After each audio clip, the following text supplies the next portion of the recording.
Hey guys, I'm Dev, and this one's for the 90s kids. From reboots of Double Dare, Rocko's Modern Life, and Power Rangers to new shows like Everything Sucks and upcoming blockbusters like Captain Marvel and Dark Phoenix, the 1990s are hot shit right now. Thank you.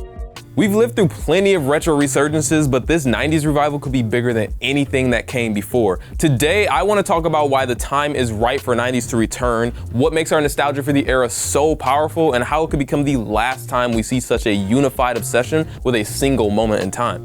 This is why nostalgia could end with the 90s. Let's start by looking at how we got here, because the 90s craze is just the next step in the nostalgia cycle. Nostalgia isn't anything new. The term itself comes from the Greek words for homecoming and pain and dates back to the 1600s, where it was used to describe the sadness felt by soldiers fighting abroad. Humans have always longed for the good old days, but over the last 50 years, nostalgia has become a powerful and profitable force in pop culture. It started in the 70s, where baby boomers relived their childhoods in the 50s and 60s through Grease, Happy Days, and American Graffiti. Back to the Future and the Wonder Years kept the craze going through the 80s, and by the time the 90s rolled around, it was time to throw it back to the 70s with Dazed and Confused and That 70s Show, igniting a disco inferno of nostalgia for the days of pet rocks and roller disco. As we entered a new millennium, our affections shifted to the 1980s. We began seeing blockbuster remakes of Saturday morning classics like Transformers and G.I. Joe, the childhood charms of shows like Freaks and Geeks and Stranger Things, and hit retrospectives like I Love the 80s on VH1. Notice how there's usually a 20 to 30 year gap between the original era and the retro craze? It makes you wonder, why has there never been a 1920s fad? Aren't we due for a flagpole sitting revival? How come powdered wigs haven't made a comeback? Well, the answer is actually pretty simple. People grow up consuming content, and when they become old enough to break into the entertainment business in their 20s and 30s, they make shows, movies, and music inspired by the era that raised them. George Lucas spent his childhood obsessed with racing hot rods and rock and roll. I'm a 60s kind of guy. I always have been. And which is why his first hit was a period piece set in 60s Southern California. The Duffers grew up devouring 80s icons like Steven Spielberg and Stephen King, so naturally they would channel that fondness into the foul-mouthed kids of Stranger Things. And now that a new generation of tastemakers raised in the 90s has hit the scene, they're busting open their binders to bring us a vision of the era that made them. And the vision is going to be even clearer than what's come before, because the 90s have been extremely well preserved. Older generations couldn't stream all their childhood favorites. They had to hope for a rerun, a theatrical re-release, or pray that their parents didn't throw away their old records. The folks behind the 50s revival didn't have home video or digitized MP3s to base their throwbacks on. They mostly had to rely on their memories. But once VCRs entered the picture, our childhoods became way more accessible. Thanks to tapes, CDs, and the early era of the internet, the 90s has left a massive pop culture footprint. Nickelodeon! And I'm not just talking about the commercially available stuff either. The past is more than just TV shows, movies, and music. It's about the stuff in between. Creepy crawler commercials, the Fresh Prince performing on Arsenio Hall, the 1994 Super Toy run. Go for the video game! They're all just a click away. We won't have to take Michael Ian Black's word for it. We can just look it up on YouTube.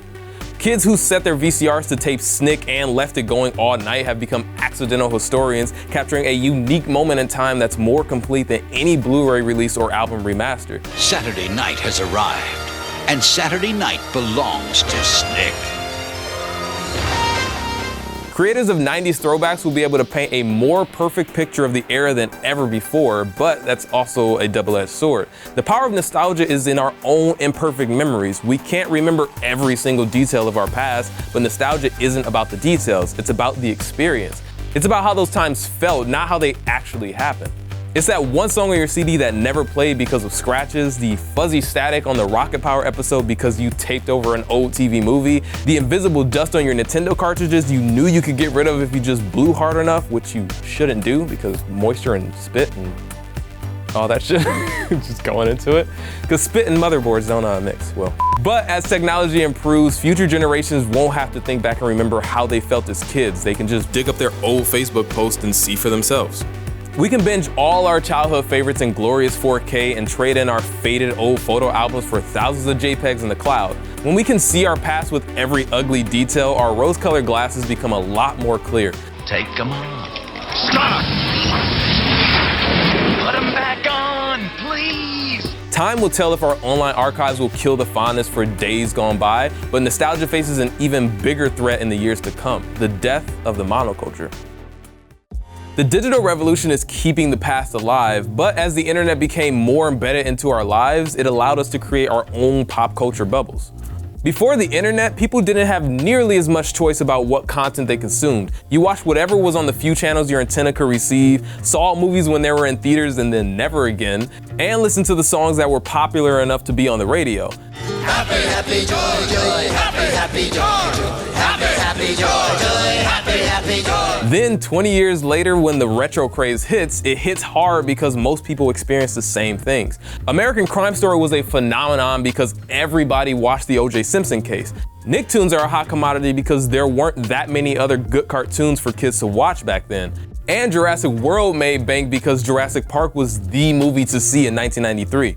We used to share a single monoculture, and while an underground always existed, it wasn't always as accessible until the age of the internet. Napster hit the scene in 1999, and with the advent of the iPod a few years later, music that used to be a shared experience became something more personal. We tailored playlists to our taste from the entire musical spectrum and pumped it directly into our ears. The same shift eventually happened with movies and TV. We were suddenly able to choose exactly what culture we wanted to consume and go online and share our passions with like-minded people. Through social media, online communities, and streaming, the mainstream has split into 1,000 different subcultures, which is practically impossible to track. What would a 2010s throwback even look like? There's no such thing as a zeitgeist anymore. Everyone has experienced a decade differently, and it might not be possible for someone to capture it the same way Stranger Things nailed the 80s. There's no telling what the future has in store for pop culture, but the 90s craze could be the end of nostalgia as we know it, and maybe that's not such a bad thing. Maybe instead of stale reboots and quick cash-ins, we'll start innovating with bold new visions and underrepresented voices who can move the culture forward instead of living in the past.